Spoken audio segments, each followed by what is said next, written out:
السلام عليكم ورحمة الله تعالى وبركاته. كيف الحال؟ رمضان مبارك كريم وعلى كل المسلمين الموجودين في بقاع العالم. اللهم يا رب العالمين انصر أهلنا في غزة وارفع عنهم هذا البلاء يا رب العالمين عاجلا غير آجلا.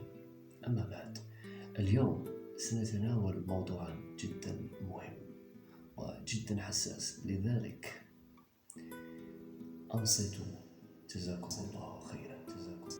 قبل مئات السنين كان الرجل معروف عليه بشهامة، وكان يعرف الرجل بالشهامة والعزة والقتال، وكان يعرف أيضا بذلك الرجل المخيف الصياد الذي يمكن أن يتواجه مع أكثر الحيوانات افتراسا ويقضي عليها ليقتات يومه ويحضر الطعام لأبنائه ولزوجته. وكان مفهوم الأسرة يعتبر من بين أهم المفاهيم التي لا يمكن تجزئتها إلى أجزاء، فكان الرجل هو القوام، وكان الرجل هو الذي يتسم بالقوة، وكانت الزوجة توفر له الطاعة. إذا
المقطع عن المؤامرة ضد الرجل بشكل خاص والإسلام بشكل عام.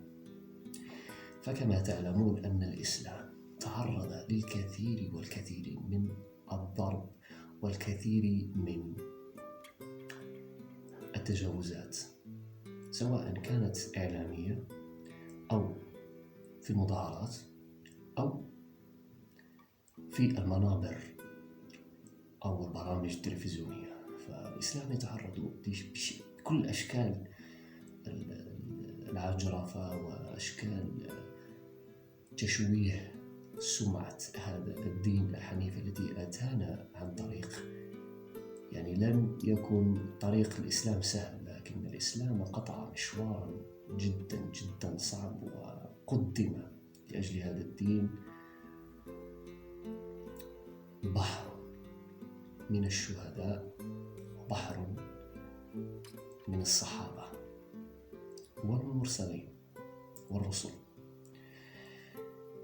ويأتي رجل في هذا اليوم ويقول أن الإسلام دين مجازر ودين كذا ودين كذا، ويفتري على الإسلام أشياء لا توجد، أو أشياء ينقلها حرفيا، ينقلها كما تقال في المنابر التلفزيونية الليبرالية. فأولا تقوم هذه الوسائل الإعلام ووسائل البرامج التلفزيونية، سواء كانت فرنسية سواء كانت غربية أوروبية، يقومون على تشويه سمعة الإسلام. فمثلا يأتيك مقدم إعلامي ويقول لك إن الإسلام لا يحافظ على المرأة، ونحن نعرف أن الإسلام بالعكس أتى بقيم للمرأة وفضلها، وأمر طاعة الزوجة لزوجها، وفي طاعة الزوجة لزوجها هنالك حكمة، لأن الزوجة عندما تطيع زوجها مجموعة من الحكم منها ما يذكر ومنها ما يبقى في السر. فعندما يأتي المجتمع الليبرالي الإمبريالي ويقول لك لا، المرأة مكانها ليس البيت، المرأة يمكنها أن تفعل ما يمكن للرجل فعله، نحن نعلم أن هذه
المخدرات والكحوليات وشتى أنواع التدخين بما فيه الإلكتروني وبما فيه السجائر. فبالله عليكم، شاب في 19 أو 20 من عمره يتعاطى لمثل هذه الأشياء التي تضعف الجسم وتضعف الطاقة الذكورية. لذلك لا نستغرب عندما نرى رجلا يتشبه بامرأة يضع مساحق الزينة التي لا زينة لها عن وجهه وعلى أظافره. يا للعار! الرجال في هذا العصر يتم استهدافهم بشكل جدا جدا قطعي. يعني الرجال المستهدفين رقم 1 في هذا العالم، يقومون استهداف الرجل بجميع الوسائل، يريدون سحب قوامة الرجل بكل ما أوتيت لهم قوة، يريدون سحب مقاوم أو يريدون سحب قوامة الرجل بكل ما تحمله الكلمة من معنى، لأن في ذلك مغزى لم يأتي فقط هذا عبث، بل يريدون سحب القوة من الرجل. لأن إذا كان لديك مجتمع لا يملك طاقة ذكورية، لا يملك هرمون التستوستيرون بشكل كبير في المجتمع، يسهل على القائد أو الذي نصب قائدا، الشخص الذي يدعي أنه قائدا وأنه توارث وفعل يصعب عليه السيطرة يسهل عليه السيطرة على ذلك المجتمع الذي لا طاقة ذكورية له. لكن إن كان لديك نسبة الذكورية مرتفعة في المجتمع والذكور أو الرجال يقولون لا ويقاومون ضد كل القرارات التي لا تخدمهم، سيصعب عليك جدا جدا جدا أن تسير هذا المستوى من الرجال، لأن الطاقة الذكورية هي من غيرت مجرى التاريخ. فالرسول صلى الله عليه وسلم عندما كان يقوم بالغزوات ويقوم بالفتوحات الإسلامية ويذهب إلى منطقة، فكان يأتي معه مجموعة من الرجال، وأشهرهم الذي عرف بقوته وتسلطه وانعدام خوفه مبايعته للرسول صلى الله عليه وسلم على وشراء الآخر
يصبح صعب أن تملي أوامرك على هذه الطاقة الذكورية أو على هذا المجتمع الذي يمتاز بطاقة ذكورية جدا عالية.